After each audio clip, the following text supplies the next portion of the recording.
Arizona football gets some amazing news that this community needs. Plus, Arizona came back against UCLA. Let's get started here on Locked On Wildcats.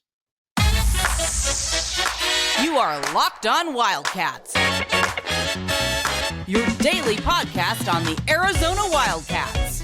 Part of the Locked On Podcast Network, your team every day.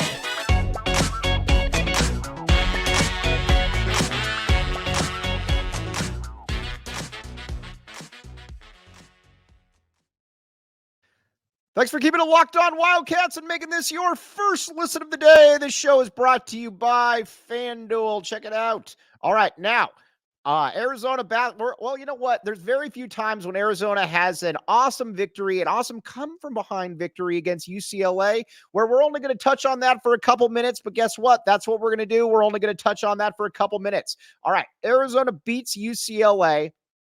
And it was let's be honest here, this was a sloppy game, and the basketball team's got a lot of things to figure out. UCLA is not good. Arizona could not hit the broadside of a barn, which is obviously a little bit of a concern. And you also kind of feel too, you're also kind of wondering, all right, where's the accountability at with this team? It doesn't feel like they really are that, it doesn't really feel like they're that concerned about ever being benched by Tommy Lloyd. And it just doesn't feel like, it just feels like they're in a real rut. And I think that's something that we need to be very concerned about as Arizona fans. Again, I still think this is an awesome team.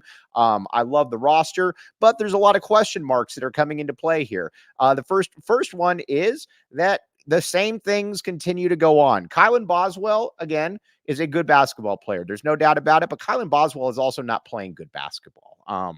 I don't really know what else to say about that. He is not playing good basketball, and that is becoming an increasing issue. We've talked about this all year. You don't need Kylan Boswell to be an all-conference player, an All-American, but you need him to be flirting with that all-conference type potential, and he has not shown any of that to this point. The confidence is not there. Not only is the confidence not there, it doesn't even look like he wants to be out there a lot of the time. I don't know exactly what's going on, and that's something they got to figure out. Pella Larson was absolutely fantastic. My bad, Pella. Got to give a massive shout out to Pella Larson with how he's played so far, because again, he's been an anchor for the U of A in that game. He was the one who was making threes. He was getting to the bucket. He was just doing a lot of really good things, and he was playing good defense. Pella, big salute, big tip of the cap, salute emoji, my friend. Then Umar Ballo, listen, I like Umar. I think he's a good player, but Umar is just soft as well. Umar can't finish against any kind of length, and Umar doesn't ever try to dunk the ball. And I think that's what's frustrating for a lot of U of A fans. Why aren't you trying to dunk the ball? You are huge. You are bigger than everybody else. Try to dunk the ball. And it's just not happening. I don't understand why he's not doing that. That part is certainly frustrating. Now, KJ Lewis got to play more, in my opinion. He and Jaden Bradley, when they're on the court, I know I sound like a broken record. Those two dudes got to play more. The game just changes when they come in. And not only does the game change, it just feels like there is an kind of an aura that when KJ Lewis is out on the court, from an athleticism perspective, from a strength, from a all-purpose perspective, he brings something the rest of the team just doesn't have. And that's where I think that's something that Arizona's got to be very mindful of. Keyshawn Johnson, another one. Keyshawn, I don't know what's going on with you, man. Keyshawn Johnson should never have bad games per se. Now, he might have games where he's not making threes, but Keyshawn Johnson should always, because of his hustle, because of the way that he can get up and down the court, his athleticism, Keyshawn should always have good games. There's no reason that he shouldn't, and I think that's something that's also throwing people for a loop. Why isn't Keyshawn Johnson playing better? That is also another concern. Like I said, Caleb Love, I'm here for the whole experience. Caleb's going to be good some nights. Caleb's going to be bad. I can't really hate on Caleb. It's just going to be what it is. But, when it comes to Big Stone's time, Caleb Love's always going to be there. So, again, the team, UCLA stinks. Mick Cronin is a travesty. Going after Spears the way he did was just pathetic. I don't even know exactly what he's aiming for. going after a dude in Justin Spears in the post game that is honestly one of the coolest, nicest people you'll ever meet. Big kudos to Justin for keeping it professional when Mick Cronin obviously is incapable of keeping it professional. Mick Cronin. All right, now. So we'll talk more about that. Arizona got the home sweep, but it just didn't look good. It just doesn't feel right with Arizona, with USC, with UCLA. It just doesn't feel like Arizona's playing good ball. And I think that they got to get that one figured out in one way, shape, or form. And they got to get it figured out sooner than later. But good news is Oregon lost both games on the road. So Arizona is in a three-way tie at the top for conference supremacy. So there is that. Now, let's get to some Arizona football because we are a football school. All right, now, Jedd Fisch, when he left, the way he left Arizona, he devastated the this community. Again, it wasn't necessarily how he left it's not necessarily that he left, it's how he left. And he just, he upset a lot of people in the process.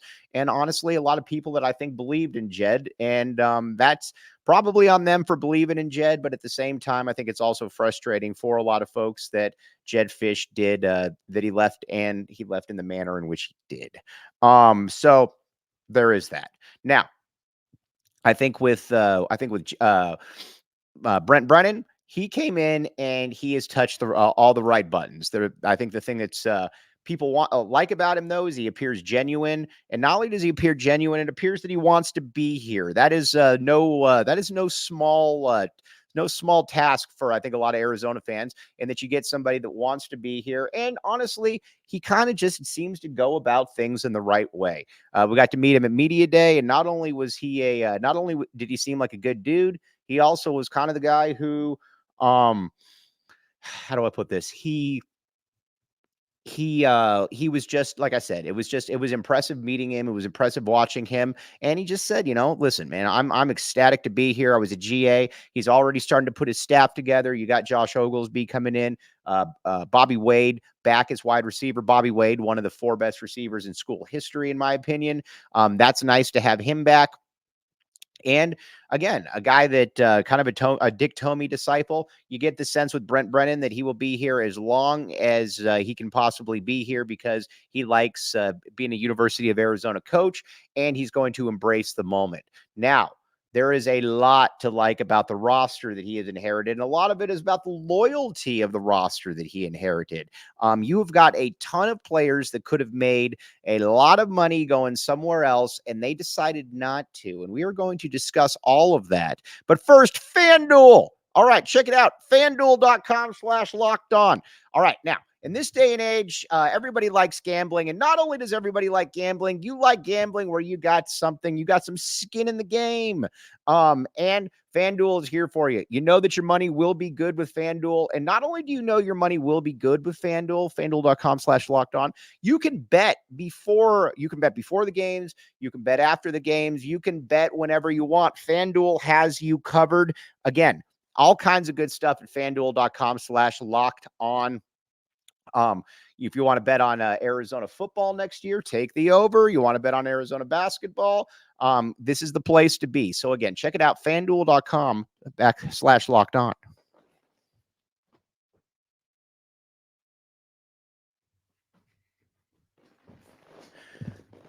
Thanks for keeping it locked on Wildcats and making this your first listen of the day. I'm your host, Mike Luke. All right, now we are talking we're going to talk Arizona football, because again, we're a football school. Now, listen, about 80% of the team is coming back, and these guys had a lot of options. Noah Fifita and TMac, I think they were looking at something like they could have gone to an Alabama, or they could have gone anywhere they wanted, and they could have made a lot of money, a lot more than they are at Arizona.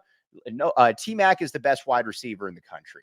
Coming back next year, that's what a number 1 wide receiver in the NFL looks like. He's big, he's strong. As Brent Brennan said, his catch radius is absolutely fantastic. He's a jump ball threat of the highest order, and he can go up and he can make pretty much any play that he needs to be able to make with the football. Just a truly a gifted football player, a blessed football player, and somebody that I think that we should be very excited is here. you're also hearing too that they're taking some of their NIL money and they're spreading it around to some of the other players on the team. That is the stuff. That is where leaders are meant. That is where leaders are built. And the fact they're doing that, in this day and age where everybody's all just kind of about their own, these dudes are a little bit different. And that's something that I think we can't really take for granted. They're just, like I said, it's very, very unique.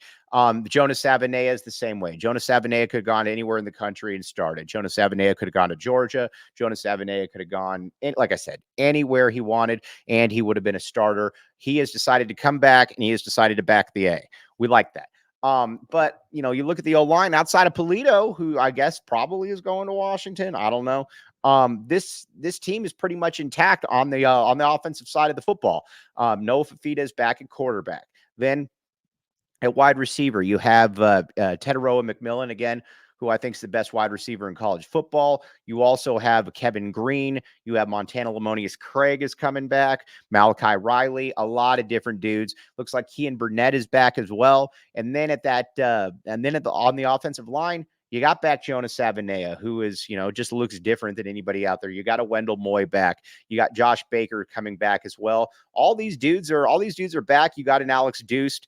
This is going to be a very, very formidable offense next year. And not only is it going to be a very formidable offense, it's going to be an offense that I think is going to be able to put up points on essentially anybody in the country. And again, what the loyalty that these guys have shown, I think, is absolutely just next level. You now have in these players a bunch of guys that could have left. Or first of all, let's just look at Noah Fifita, for example. Noah Fifita came here. Jed Fish clearly didn't want to play Noah Fifita. I mean, I think it's fairly obvious. Not only did he not want to play him, he obviously wanted to play Jayden de Laura. Jayden de Laura was clearly who Jed Fish wanted to start at quarterback. And Noah Fifita was so good that Jed Fish, basically that decision was essentially taken out of his hands. And then Jed Fish leaves. Everybody thinks, well, Noah Fifita is going to leave then too. Noah Fifita doesn't leave. Noah Fifita stays. Noah Fifita doesn't take the money and run. Noah Fifita stays here at Arizona. And lo and behold, he's in a spot where I think he's going to leave here as a legend. I think if he rewrites I think there's a good chance that he's going to rewrite the passing records here at the U of A and probably lead this team to a lot of victories. Again, 10 wins this past season. I think you're probably going to see more of it. I don't see any reason why. Noah Fifita is also the kind of quarterback that's going to fit in well in any system because of how cerebral he is. He can make every throw. Noah is that dude. Again, I think he's going to leave here as the most celebrated football player in U of A history, and with good reason. And then Teteroa McMillan, he's going to have a different legacy. He's going to leave here as the best wide receiver in school history. If he's not the best wide receiver now, he is the best wide receiver now. I'm always going to be a little partial to Dennis Northcutt, but Noah Fifita is the best, TMac's the best wide receiver in school history. He could have left for the money at any time. He decided that he was going to stay here. And again, just a very unique spot. And then I think some of the guys that we're also forgetting a little bit, and we're going to go with some of the under the radar guys, then go to the defensive side. You also got to give a big tip of the cap to the offensive line. Again, Jonas Savaiinaea could have gone anywhere. Jonas Savaiinaea is a top 15 to 20 pick. He's just different. Physically, athletically, he's just different than everybody else. And not only is he different than everybody else, again, could have gone to Georgia, could have gone to a lot of places and made more money. But, that Polynesian character is just, that's something that's unique. And it's certainly something that it's certainly something that this coaching staff has embraced. Not only have they embraced, they've embraced him. And like I said, he's another dude, a Wendell Moy. You got just a lot of dudes. Leif Magnuson, our guy Leif. Big Quinn Magnuson is a good dude, and Leif stuck around as well. So again, a big tip of the cap to all those dudes. And I think you're going to see some people that really emerge. Fam, Rayshawn Speedy Luke. I think you're going to see Fam really emerge. Fam's looking big. Fam's looking strong. Fam's also looking like he's going to I think Fam could be a real breakout player this year. As do I think that Kevin Green could be that in that same ballpark where you're just you're just kind of a different player. And I think both those guys are going to have breakout seasons. And I think, like with the Kevin Green, I think he's going to be able to replace Cowing's production. I think he's that good. I think he's that kind of dude. And with Speedy, kind of the same thing. I think Speedy's going to be a really good all-purpose player. And I think Speedy's going to be up to about 185. I'm really looking forward to see what Fam can do.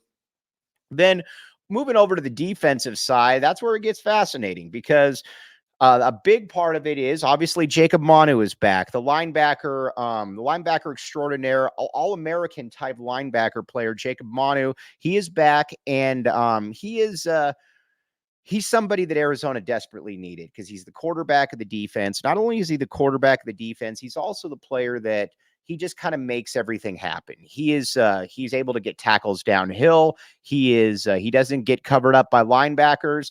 And he just, or linebackers by linemen, and he just kind of, he's just got a cerebral feel for it. Jacob Manu, another dude that just, again, you got to feel really, really good about what he brings to the equation. And not only do you have to feel really good about what he brings to the equation, I think you're going to continue to see that because, again, he's just a really, really good football player. Then you look at and listen, they're going to have to add another linebacker, but that was always the case. Then you look at the DBs. You look at all the safeties are back. Dalton Johnson has become an all-conference caliber player. He's going to be back. Then you got Gunnar Maldonado. My bad, Gunnar. Gunnar Maldonado is going to be back as well. Both those guys were stalwarts at the end. And then Genesis Smith, he's back. So you got three really, really nice safeties. So that middle of your defense, and we'll get to the line in a second, looks pretty darn good. And then I would expect you're going to Traden Stukes is obviously coming back. So that's another good one. And it sounds like Takario Davis is coming back as well. So you've got in the secondary, you've got a loaded secondary coming back. You've also got, like I said, Jacob Manu. And then at the the lineman position, you got Deuce Davis coming back. You're probably going to lose Isaiah Ward. I would imagine Ward will head to Washington. I don't know that for a fact, but it wouldn't surprise me. But it sounds like BBN, Big Bill Norton is back. Tai Uiagalelei. You got a lot of dudes that there's no reason that this team shouldn't be able to be in that 9 or 10 win range. And I think they're definitely going to be squarely in that predicament. Now, some of the other guys to certainly keep an eye on then are, what exactly happens then, because obviously Jonah Coleman's gone, and then Jonah Coleman's gone.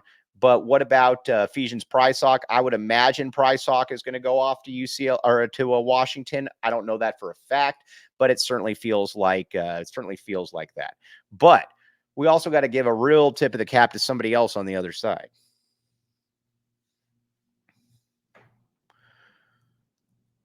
Thanks for keeping it locked on Wildcats, making this your first listen of the day. I'm your host, Mike Luke. All right, Dave Hickey. Dave Hickey takes a lot of arrows from a lot of people. That needs to cease happening.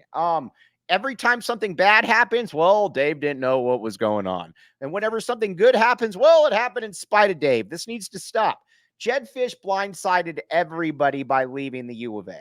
And, but Dave Hickey was ready. Dave Hickey obviously wanted to get Brent Brennan. Dave Hickey ran this coaching search, and not only did he get the dude that he wanted, he got the guy I think that wants to be here. And honestly, got to give a lot of shout out to the NIL community, to the boosters for making this happen, because they were able to keep this roster essentially intact. Now, again, you lost some people, but again, Jonah Coleman, as good as he is a running back, I can replace a running back. Ephesians Prysock, certainly a loss if you lose him. Isaiah Ward's a loss as well. But overall, you were able to keep 80% of this roster intact. That is a massive, massive deal, and that's something that we shouldn't take lightly. And Dave Hickey's got to give a lot of credit because, again, in this day and age, most dudes leave. And not only do most dudes leave, they generally end up following the coach. And I think that Jedd Fisch probably thought that these guys were going to follow him to Seattle. And they said, no, we will not follow you to Seattle. We will stay here and we will back the A. So you got to keep that one in mind. This has been, like I said, this is a unique group of kids, but it also takes a unique AD to be able to make this happen. A lot of times with athletic directors, they're kind of hit or miss. It's kind of like, what's really going on? Dave Hickey made the plays that he needed to be able to make. And not only did he make the plays that he needed to be able to make, he also showed that, you can do this with character. The way that Jedd Fisch left, and we're still going to talk about a little bit, was crappy. Jedd Fisch was telling everybody up to the last second that he was going to stay. Then he's had to send his agent out, trying to change the narrative, trying to lie about that Arizona hadn't had contract extent or talks with him since September. That was all crap. No, and again, nobody minds that Jedd Fisch left. It's how he left. But you got to give Dave Hickey a lot of credit. All of that occurred, and Dave Hickey still was able to step up to the plate and keep this roster pretty much intact. And not only keep this roster intact, get a coach who was able to obviously connect with the players. Brent Brennan has done an amazing job. And honestly, I think Brent Brennan is just going to be a coach that we're all going to be happy to watch. And again, I don't know exactly what his upside is. Who knows? But he's got a really, really good roster, and that is something you got to credit Jedd Fisch for. Jedd Fisch in his time at Arizona did an amazing job of upgrading the talent on the roster, and it's going to be up to Brent Brennan to continue to do that. But looking ahead to the Big 12, I don't see any reason that Arizona can't compete for a Big 12 championship on game one, because you've got an explosive offense returning. Not only do you have an explosive offense returning, you've also got a pretty talented defense, and I think you've also got a coach that is should be able to utilize that. Now, you got to continue to bring in talent. There's no doubt about that. But like I said, we're also kind of at the stage too where Arizona, it gets back on its game on. So, on that note, but we're going to continue to talk about Arizona football, obviously, all throughout the week, because this is obviously a massive deal. Arizona basketball, obviously, is doing its thing as well. But again, just a big tip of the cap to everybody involved. Brent Brennan, Dave Hickey, all of them.